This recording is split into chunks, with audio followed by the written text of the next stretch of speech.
আমাদের সামনে আল্লাহর মহাগ্রন্থ কোরআন আছে। আমরা আজকে কোরআন শুনতে এসেছি। কি শুনতে এসেছি? জোরে কোন? মান ক্বালা বিহি সাদাকা ওয়া মান আমিলা বিহি আজরা ওয়া মান হাকামা বিহি আদালা ওয়া মান দা ইলাইহি হুদিয়া ইলা সিরাতিন মুস্তাকিম।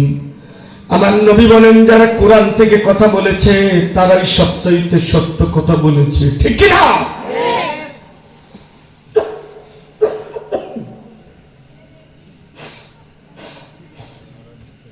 বিচার করেছে তারাই সবচেয়ে সঠিক বিচার করেছে। ঠিক কিনা জোরে কোন? যেখানে কোরআন আছে সেখানে বিচার আছে, যেখানে কোরআন আছে সেখানে সত্য কথা আছে। আর এই কোরআনের আমলটাই মিজানের পাল্লায় ওজন দেওয়া হবে। সুবহানাল্লাহ কোন? আর কোন আমল ওজন দেওয়া হবে না। যে আমলটা কোরআন দিয়ে হবে সেই আমলটাই ওজন দেওয়া হবে।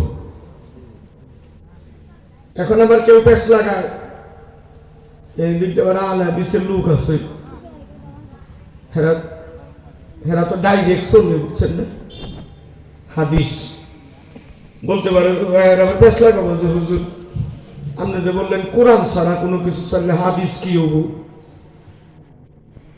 হাদিস কোরআনের ব্যাখ্যা, কোরআনের মধ্যেই হাদিস। সুবহানাল্লাহ কোন? কোরআনের ব্যাখ্যা হচ্ছে হাদিস।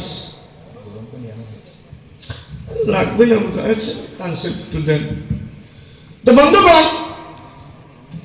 এই কোরআন বিজ্ঞানের রাসূল সাল্লাল্লাহু আলাইহি ওয়াসাল্লাম যেই সময় কোরআন নাযিল হইল সময়টা ছিল সাহিত্যের যুগ। এখন হচ্ছে বিজ্ঞানের যুগ। সাহিত্যের যুগেও কোরআন ছিল শ্রেষ্ঠ, এখন হচ্ছে বিজ্ঞানের যুগ, এখনো কোরআন শ্রেষ্ঠ। ভবিষ্যতেও কোরআন থাকবে কি? জোরে কোন? শ্রেষ্ঠ। কি থাকবে?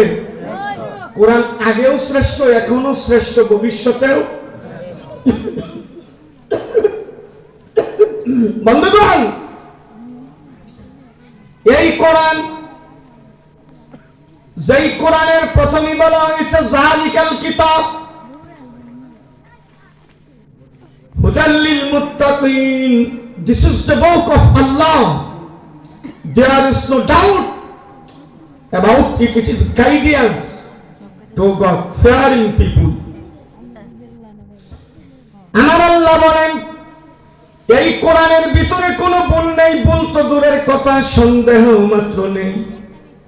আর এই কোরআন আমি নাজিল করেছি বিশ্ব মানবতার মুক্তির জন্য, কল্যাণের জন্য, মানবতাকে পথ দেখানোর জন্য। আমার আল্লাহ বলেন আমি 30 পারা কোরআন নাজিল করলাম। জোরে জোরে কোন সুবহানাল্লাহ। কয় পারা কোরআন? 30 পারা। কয় পারা? 30 পারা। শয়তান মমতাজে বলছিল কোরআন বলে 90 পারা। আমাদের দরকার ওরে বাড়াইয়া জুতা মারা। ঠিক কিনা জোরে কোন? বাড়াইতেছি ইনশাআল্লাহ।